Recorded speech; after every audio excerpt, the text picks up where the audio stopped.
Hello and welcome to another Raggies, Beers, Wines and Spirits review. Today we're going to be re-reviewing a beer that I did 6 months ago. And as you can see, if you look in this manky bottle, it's got a lovely red colour to it. This is from the Bulldog Brewing Company, or basically Richie's, because that's who makes them. Their Bad Cat Imperial Red Ale. Now the problem with this is, and if you haven't already guessed at the size of the bottle, it's a little bit expanded. It's about 1.5 times the size of what it should be. So it bulged out really big at the base, which means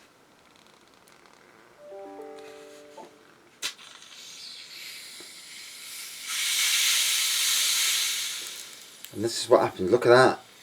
Can you see it?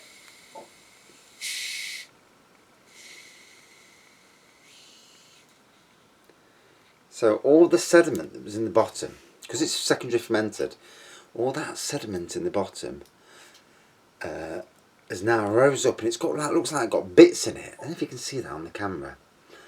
And it's just the secondary fermentation coming up, and all the bits that were settled down, because the gas and air's got to it, it's obviously it's expanded a little bit. I don't know. You don't know. I've got some bollocks emails these days. So yeah, that's really going for it now. The only downer of it, it kills me because I want to try and do a bloody review. So I either stop the review or I carry on and just give it a minute to sort itself out. So this is one of the strongest homebrew beers on the market. I think it works out to 7.5–8%, and obviously homebrew is there's no exact science with them, especially if you start adding more sugar to it, like you know I sometimes do. They also make Evil Dog, and I think it's an American IPA. Can't remember 100%. That's 7.1, but even that gets up to about 8. So this could be as high as 9, 9.5, which gives you some idea of the strength. And look at that. It's still, I've opened it up and it's rock hard. Rock hard.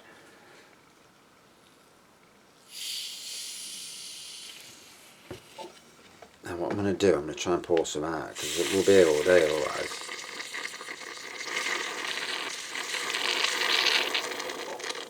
So, you can't see this, I'm doing it off camera. And it will pour out a foam. And it's simply just the sheer amount of gas in this can create a foam that's unbelievable. Now you'll see this in a sec. And if you've never done homebrew and you've never experienced this, I'm sure people out there, oh my god.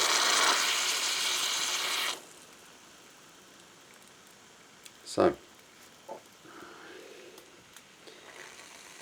when we're on about heads, right, there we go. Right, bloody hell, it's everywhere. I'll put that down there, that's going in the ice for later. So, what about that for a head? And that is probably because I might have overdone it on secondary fermentation, or it's just that potent a beer. I mean, that's ridiculous, isn't it? And that was a bottle of clear beer in it, which is why when you do home brewing, you've always got to be wary. If you come across a beer bottle that looks like it's expanded ridiculously, you think, what's going off here? For God's sakes, don't chuck it. It'll be like a bomb going off. Someone's going to get very wet, and there might be bits of plastic blowing through the air, because it would be like a bomb. So, might we talk a minute or two? And as you can see, even now, so I've let a load of air out of that, and it's still rock hard. Ridiculous, isn't it? So I put a bit more in.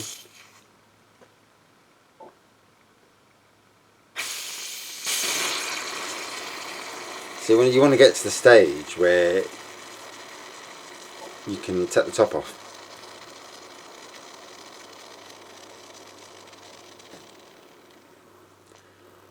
and it looks like we're getting there.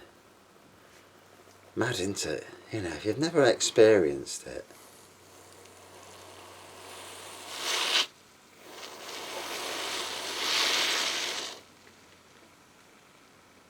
Oh, right, that'll do for now because we'll be here all night. It's getting there. Hazy pour, still red, with a decent head. I mean, if you wanted head, I'm definitely not going down the dirty route, but that's some flipping head. Unfortunately, it's going to take a while. Oh. So, Thursday night. If you follow the channel regularly, you've noticed my reviews. I've done so many reviews just lately. Part of being bored and part of having a drink and thinking, well, if I'm drinking, I might as well do a review. And then obviously I've got so much stock to review. Well, so the white wine is bubbling away just there. There we go. There we go. That's better, isn't it? Innit? So the white wine's bubbling away there, and then the rosé wine's just bubbled a bit as well. I have given the rosé wine another swill just to give it a little bit more oomph and see how they go. I don't think I've done the rosé wine before. I've certainly done the red version of Magnum's Red. I've done the Magnum's Dry White before, and I've also done Magnum Pinot Grigio. And I've also done Magnum's Strawberry Cider. That was blooming lethal. Had me on my back, pissed as a fart. After only 1 litre, so basically 2 pints. Pissed up. 2 nights on a row. Got a bollocking after that. Get rid of that now. And yeah, I had to give the neighbour a load of bottles. They loved it. Yeah. You got any more of that cider? I says, no, I haven't, no. Got it for free. So, it's cloudy at the moment. The only reason it's gone cloudy is just because, obviously, opening the bottle, all that stuff at the bottom, what makes the bottle solid, has all rose up, and just the way it is, on the nose. Wow, that is an absolute wallop of alcohol. Old Tom is 8.5%. This is easily on a par with that, just by the smell of the alcohol. It's like a barley wine type, Imperial Stout type strength. Well, it is Imperial Red Ale, so it's the right sort of stuff. I mean, the haziness puts you off a little bit, but it's all about the taste.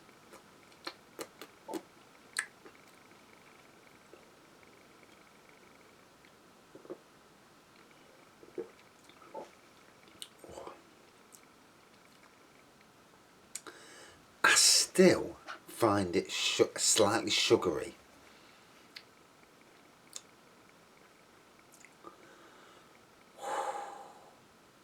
But yes, it's strong, really is.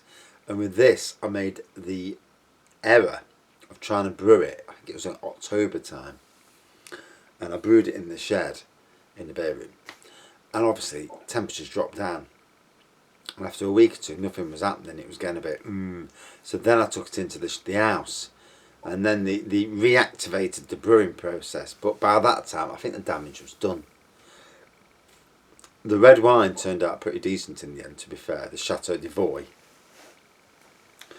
from Beaverdale, their brand. But this always seemed to be a bit sugary on the taste. And I limited the amount of sugar I put in on the secondary fermentation.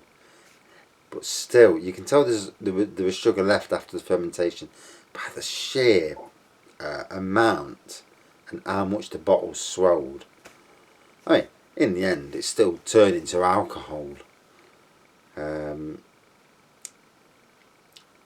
Certainly expanded the bottles a little tad.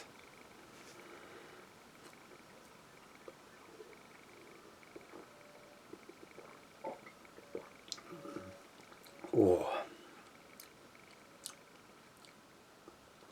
So it's a red ale, obviously very alcohol,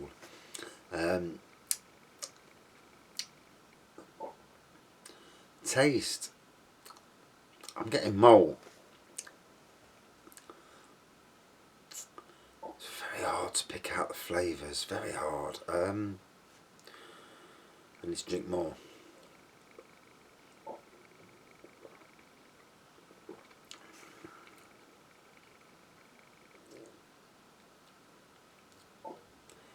I've got to say, after that, the first initial taste where it tasted sugary, it doesn't taste sugary now.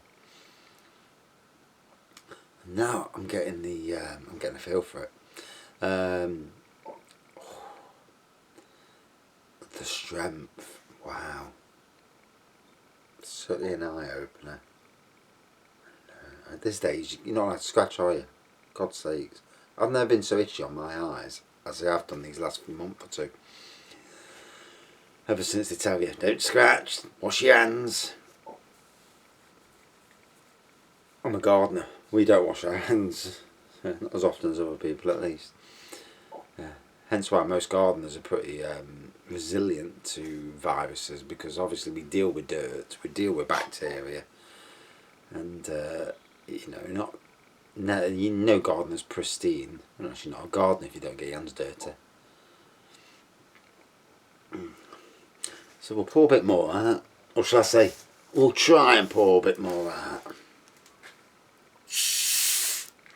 Right, it gets to a stage where you broke the neck of it, as it were, and you can still see it inside, it all bubbling off the bottom.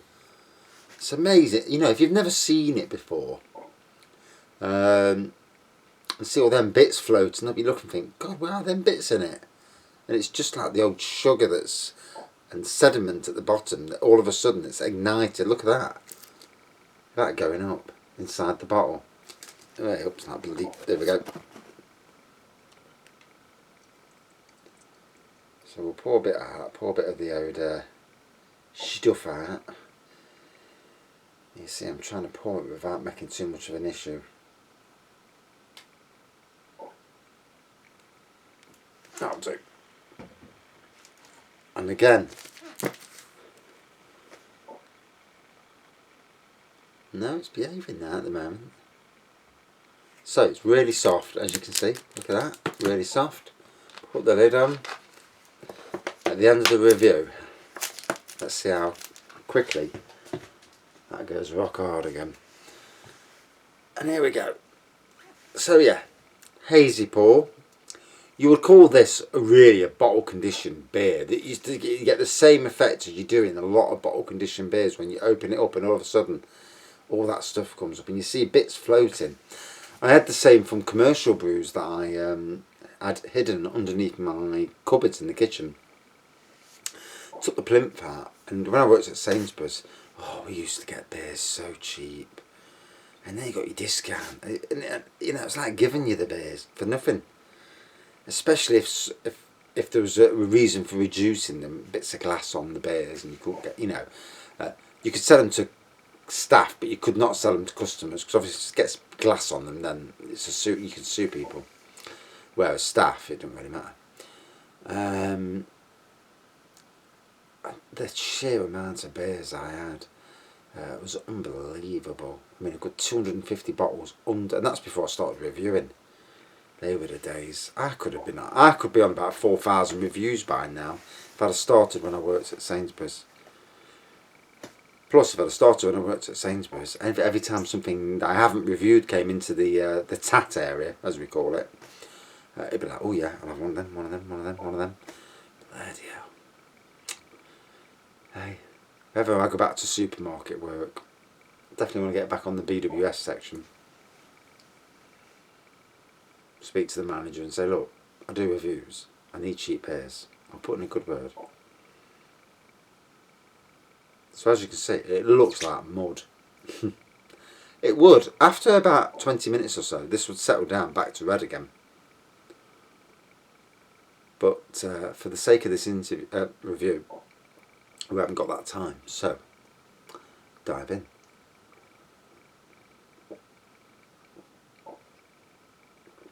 Oh, and now the pint has changed. Whereas earlier, the flavours are quite subtle. The strength of the beer's there. There's a real bite to it all of a sudden. Bloody hell, I drank that, it's like, whoa, snake bite. Yeah, good strength to it all of a sudden.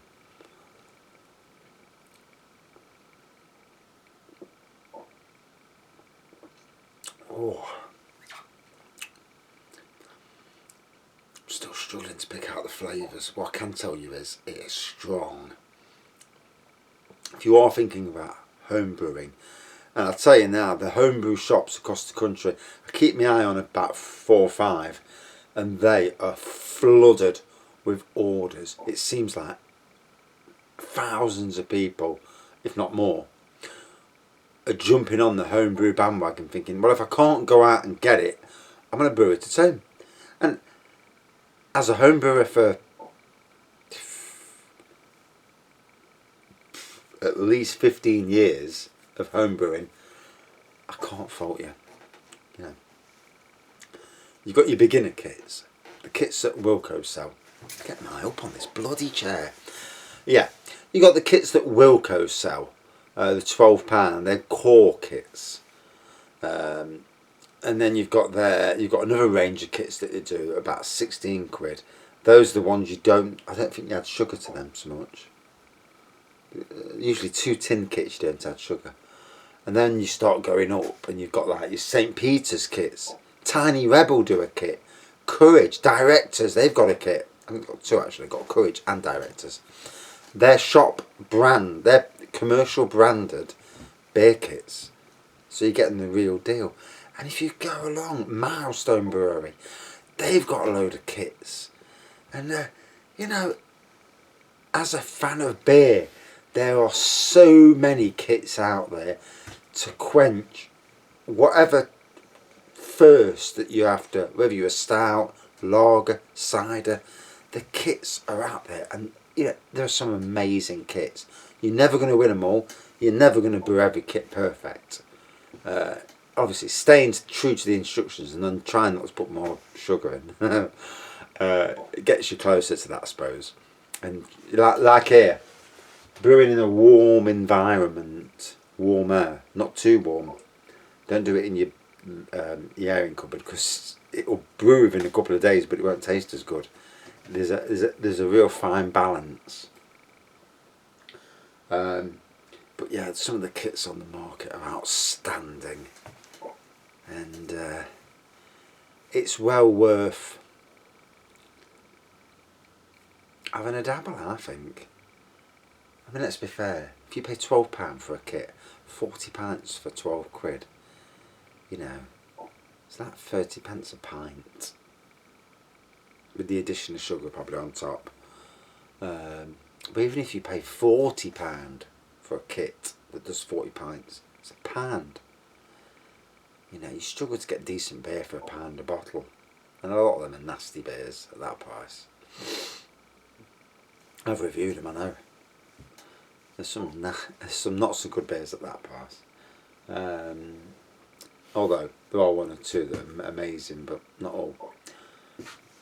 But and that there's only one beer kit that I know that's 40 quid. The rest are basically 25, 30 quid and downwards. And the Bulldog kits, they're amazing. Some fantastic kits. Like I said, Milestone. And there's just so many out there. If you're a ginger beer fan, next, Simply Ginger Beer, which is by Richie's, their kit is probably the best ginger beer kit. It's about 13, 14 quid to buy. And if you add your own, if you up the sugar content and add some ginger root, boil it in a pan, add that to the ginger beer kit as you're doing it, it enhances, or actually after fermentation is probably better, because it adds to the bite, the fire of the ginger. And yeah, I could go on about Homebrew all day. Better not, eh?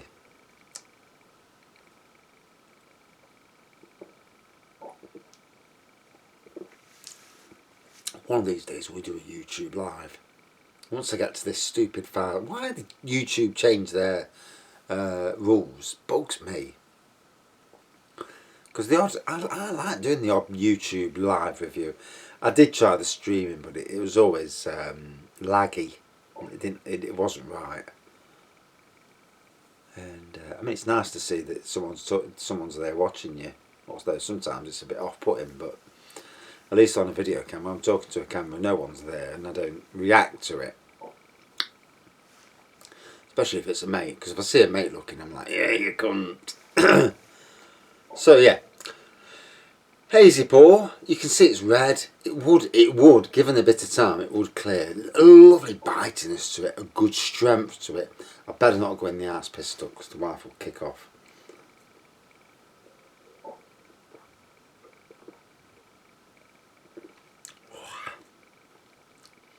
And the good thing is, I'm off till Monday. So I've got 4 days to chill, go in the hot tub, probably do some more gardening. We've got the food shopping on Friday again. Jesus me. I hate shopping at the moment. It's just a core. I mean, it was never that much fun beforehand. But you're looking for new beers, that was always the fun part. But now you go in, stood in the queue for 20 minutes. And now they want you to go in separate. That's alright, but I suffer anxiety. I cannot shop separately. It gives me the worst anxiety ever. I've been dying halfway around the shop. And even today with my wife there, because I was shopping for us, she was shopping for my son who's at his neck. And the anxiety of like being watched by people, it's like, for God's sakes. And I know they want you to go in one by one, but it's not always easy. And it's not always easy when you've got hidden issues, you know. And a lot of people, they look at you and think, there's nothing wrong with you. Don't know shit, they learn. Anyway, let's get to this. 22 minutes. My God, do I yak.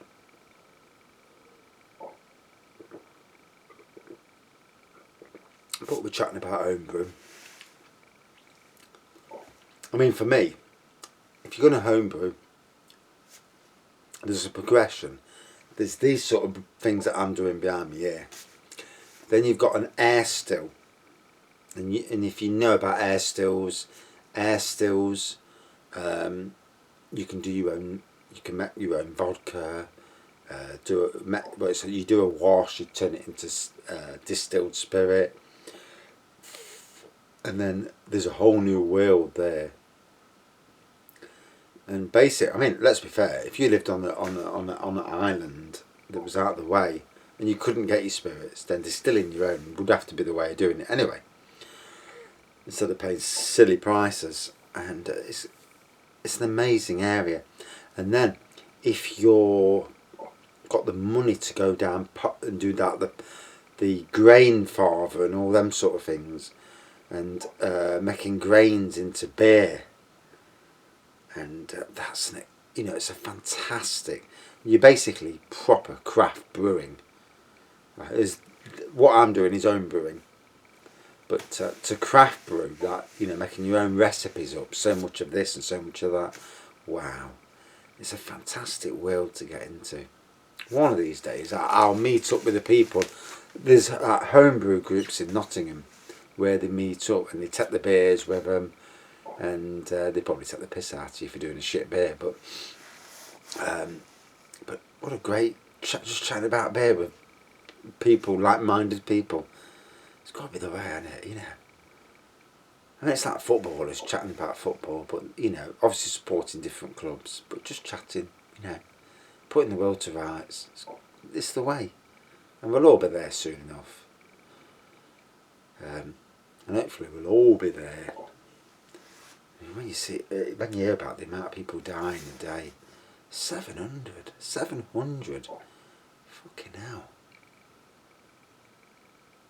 I mean, they're not all old people that are dying. People that are expected to die, because there's a lot in this country that are, there's normal deaths that occur, but it's the people that shouldn't be dying that die that is really, really sad. I mean, anybody dying's sad. It's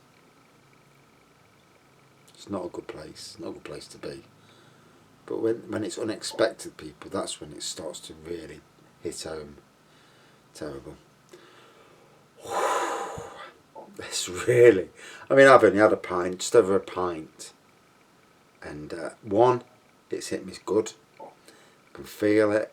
I better not say too much because I end up putting myself in the shit. And I've been talking for 25 minutes. That's ridiculous for a review.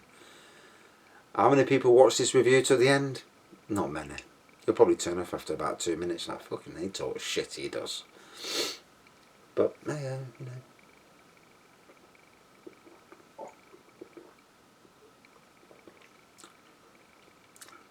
So, Bulldog's Imperial Red Ale. Brew it at the right time of the year. Don't brew it in a cold room. You'll have issues. What I can say to you is that it turns into, once it's matured, I feel slaughtered. It's only 1 pint in and all, so I told you how strong it is. This is a top pint. Yes, it looks slightly hazy. When I showed you the bottle at the beginning, it was as crystal clear as you can get.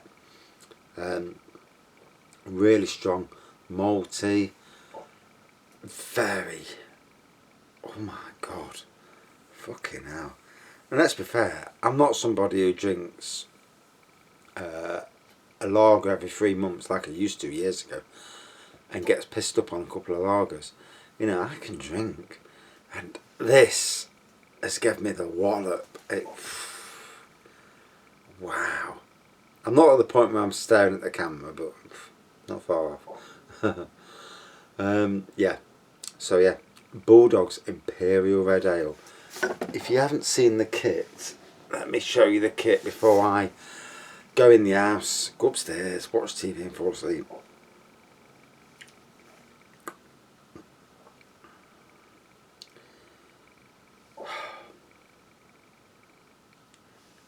Bulldog Imperial Red Ale Kit. I think it's the Bad Cat, yeah.